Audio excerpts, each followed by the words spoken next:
Yet another major cyber attack has rocked global supply chains and is expected to hit the pockets of everyday Americans. This just weeks after the Colonial Pipeline ransomware hack that caused a spike in gas prices across the country. The target this time, JBS, the world's largest producer of beef. Ferry services at Martha's Vineyard in Nantucket were also impacted, forcing stranded people to use their helicopters. Okay, that part I'm joking about. Thoughts and prayers with Martha's Vineyard, everybody in Martha's Vineyard. But I mean, there are a lot of regular people who have to go back and forth there. There's a service staff that has to handle the, has to work for the rich people there. But what do you make of this latest ransomware attack? Yeah, and I mean, just as though there are regular workers that have to get back and forth in Martha's Vineyard, the same goes for these meat packing plants, and we can put a tweet up on the screen about the plant workers themselves. This is a good point. Yes, to Deb Fisher's tweet, consumers and farmers are affected, but you forgot workers. It's well documented packing plant workers were in harm's way last year at the beginning of the pandemic, and I think that point is well taken because workers and their wages are affected when these ransomware attacks occur, obviously, and it seems as though we're hitting a point where hackers have said, hey, maybe this is working. Maybe the United States isn't prepared to respond to these issues as well as they should be, and maybe we can get away with this. And I actually think workers are going to be the hardest hit because this goes all the way down the chain. I mean, it starts with affecting the businesses at the top, but ultimately workers are hit really hard, and we don't seem to have an answer to that. Right, and packing plant workers, if you remember, they were the ones who their supervisors were taking bets on which and how many of the plant workers would fall ill from coronavirus. That was the extent of the care that bosses at these plants showed, and it'll have ripple-on effects too. Down to the corn growers and the people who work in that industry that are feeding the cattle. And whenever these chains start to collapse, it just the collapse is cascading. That implicates antitrust policy. Why on earth does JBS control so much of the pork, beef, and poultry industry? Like that, the only reason is because American policymakers have stepped back and just allowed this massive concentration.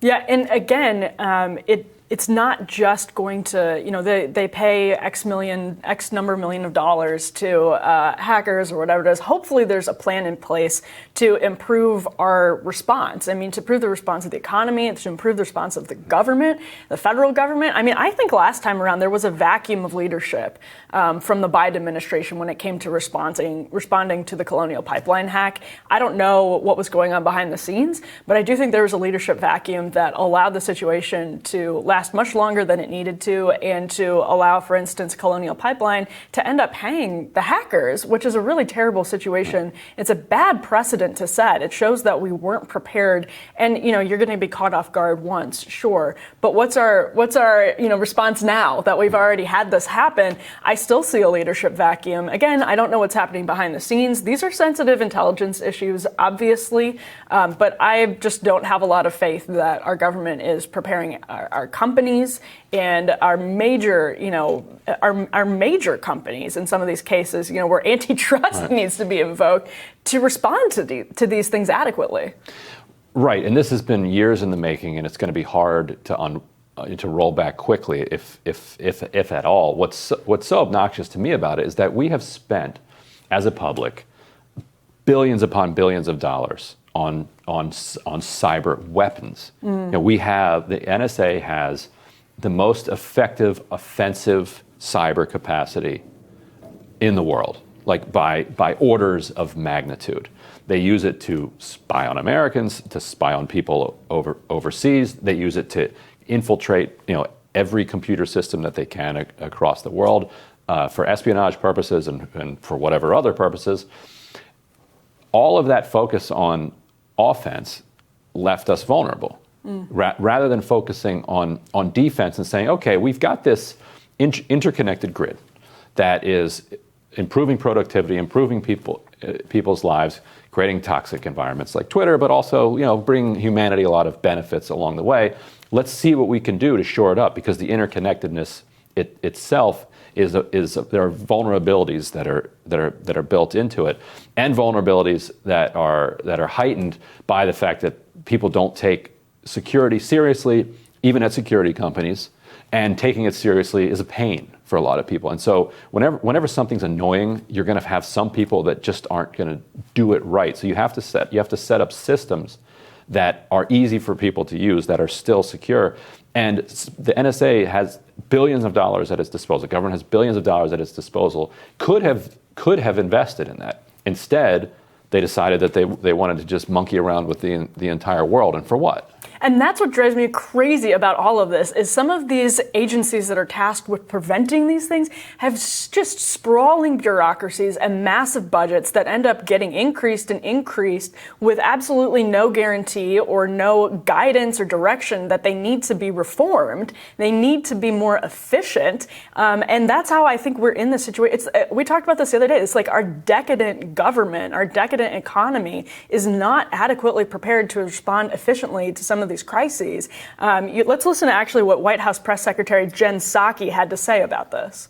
Obviously, ransomware attacks, we've seen them increase over a period of time. It's an increasing threat to the private sector and to our critical infrastructure. And there are other countries, many of whom we will see when the president is in Europe, who have similar concerns. So we expect this to be an issue of discussion throughout the president's trip, I will say.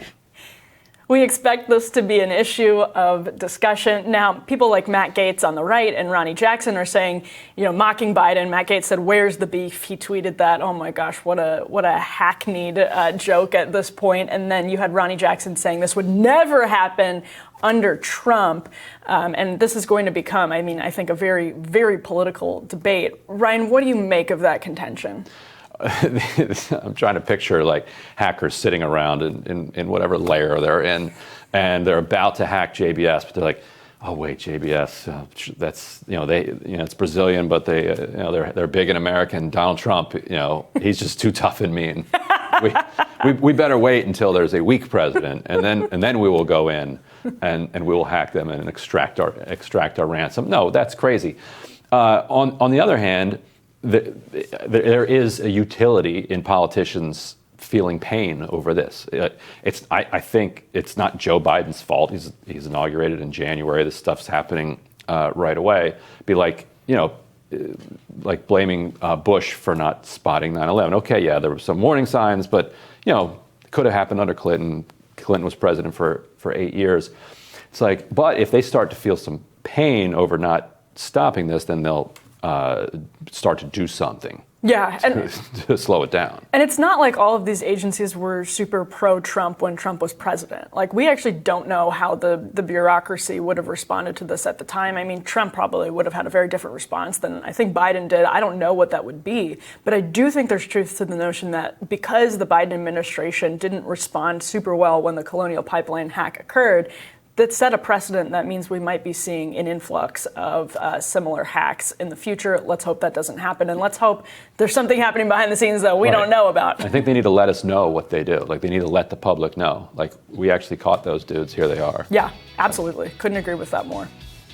We'll be back with more Rising after this.